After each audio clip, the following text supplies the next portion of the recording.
Spend 10 minutes in a Facebook thread, a Reddit thread, or any nomad forum, and you'll find both of these opinions, sometimes in the same thread, sometimes from people who arrived weeks apart.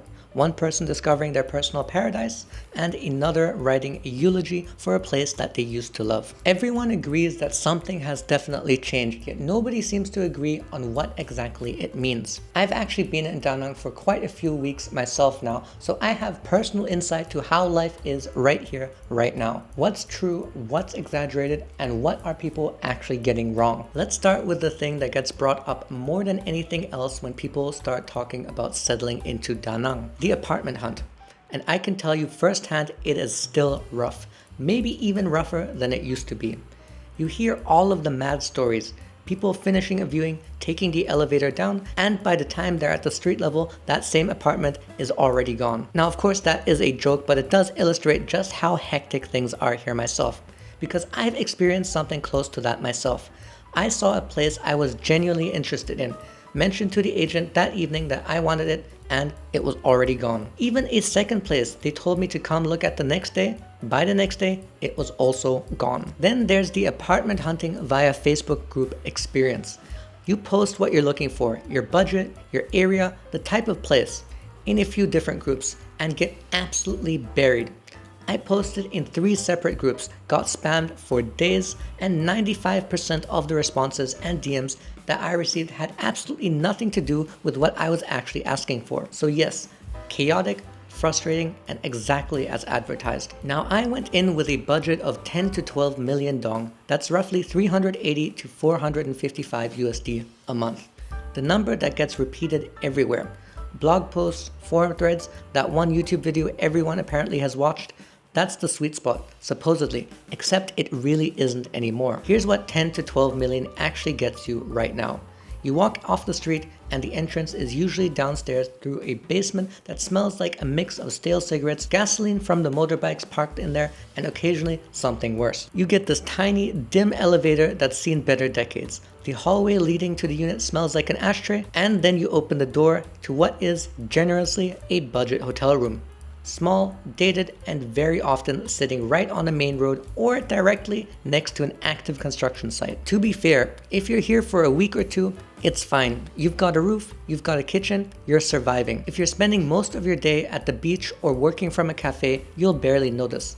But if you're trying to actually live here, make this a home base for months, maybe even years, you start to care a lot more about what you're coming back to every night. So my budget had to move. I ended up around 15 to 16 million Vietnamese dong, and the difference was immediate and obvious. Better buildings, better locations, places that feel livable instead of just survivable. And it's not just my experience. I ended up talking to a guy at a cafe over breakfast who's lived there for 7 years. Long enough to have actually watched all of this happen in real time. He used to pay 10 to 12 million for a place he's in right now.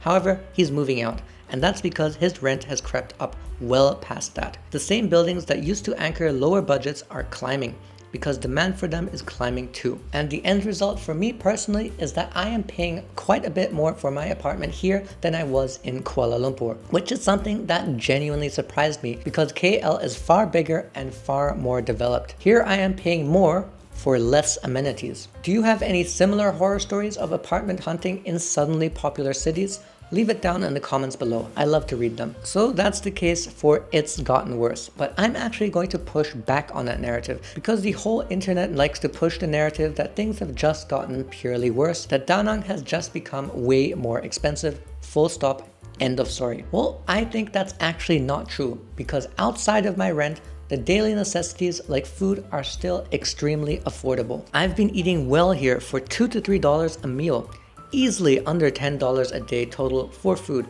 And that includes most meals getting delivered because honestly, it's too hot to go outside most of the day. And honestly, I'm just a little lazy. The food itself isn't some sad budget compromise either. Fresh vegetables, fresh fruit, genuinely good meals. If you wanted to eat healthy here on a budget, it would not be hard at all. And there are levels to the experience, which is part of the point. You can sit in a beautiful, air-conditioned hipster smoothie bar and pay accordingly. Or you could get functionally the exact same thing, same fruit, same blender, whatever, a few streets over for a fraction of the price. 3, 4, sometimes 5 times cheaper for basically the exact same product. Both of these places exist at the same time, often within walking distances of each other. And that's not random. It actually maps onto the geography of the city. The rent increases, the price creep, all of it concentrates in the exact areas everyone already knows about. Mai Beach and the Han River CBD that's going over towards Sontra. Those are the zones built for tourists and expats, and that's exactly where the money is flowing. Step a few streets back into the actual local neighborhoods and pricing is still anchored to what locals pay, not what foreigners are willing to pay. Being a foreigner doesn't sentence you to the inflated version of the city. You're not required to only experience the gentrified parts. You can choose to live in the rest of it. Most people just don't, because the comfortable, familiar version of the nomad lifestyle is the one that's easy to find. It's the version that shows up in every best cafe in Da Nang listicle. So yes, apartment rentals have most certainly gotten far more expensive, but to say at a blanket statement that Da Nang has gotten expensive just generally is simply not true in my experience. That's just not the reality on the ground here. So here's an actual question that's worth asking. Why do people keep comparing Da Nang to Chiang Mai? And is that even a proper comparison? Let's define what people actually mean by that, because it gets thrown around a lot without anyone actually unpacking it. Chiang Mai is, depending on who you ask, the de facto capital of digital nomad life. It's the reference point. What earns it that title is a specific combination: genuine affordability, solid infrastructure, enough creature comforts that foreigners don't feel like they're toughing it out, and a community that's been built up around that for years, even decades, with all the co-working spaces and meetup culture that comes with it. And looking at Da Nang right now, it's well on its way there. The enclaves are visible if you know what you're looking for. I've walked past a handful of co-working spaces. Me personally, I've never been someone who's into those, but they're clearly here, and clearly filling up. Nicer gyms than you'd expect too. Inflated, foreigner-priced versions of basically everything, for people who don't mind paying for the polish. None of this is unique to Da Nang though, and that's the important part. This is part of the standard life cycle that every single nomad favorite city goes through. Somewhere gets discovered, word spreads, infrastructure gets built to serve the people that are showing up, and prices climb to match what those people are willing to pay. And at some point, the place graduates from hidden gem to an established destination. Chiang Mai went through this years, even decades ago. Bali is yet another clear example. Da Nang is just a few years further down from the exact same road. And remember the construction sites that seem to follow me to every apartment I've visited? That's a symptom of the same story. This is a city that's been under near constant construction for the last several years. 5 years ago, it looked completely different.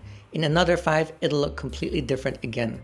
That's just what happens when a city is in active development. Honestly, at this point, I would argue that Da Nang is not just on the path to becoming the next Chiang Mai. It's close enough that it already deserves to be mentioned within the same breath. So, has Da Nang begun to lose its charm? In my personal opinion, no. I've been talking to people in cafes who've been living around here for years. They might complain, but none of them are actually planning to leave. What's actually happening here is far simpler. Da Nang is just no longer a secret. It's out in the open now. People know that this place is good. It's just not a hidden gem anymore. Those are two different things. And a lot of the "this place is ruined" commentary is really just grief over it not being as hidden as it used to be. The 15 to 16 million dong apartments that I mentioned earlier, all of them genuinely nice, very livable. That's not a city in decline. That's a city catching up to its own hype. So if a place gets more expensive but remains just as good, does that actually mean that it's being ruined? In my opinion, no. I think some of the people saying that were hoping to keep this place a secret. But logically, once it's begun to catch on, there was no way to keep it a secret. If you've made it to the end of the video, thank you so much for watching. Be sure to subscribe for more videos like this, and as always, take care.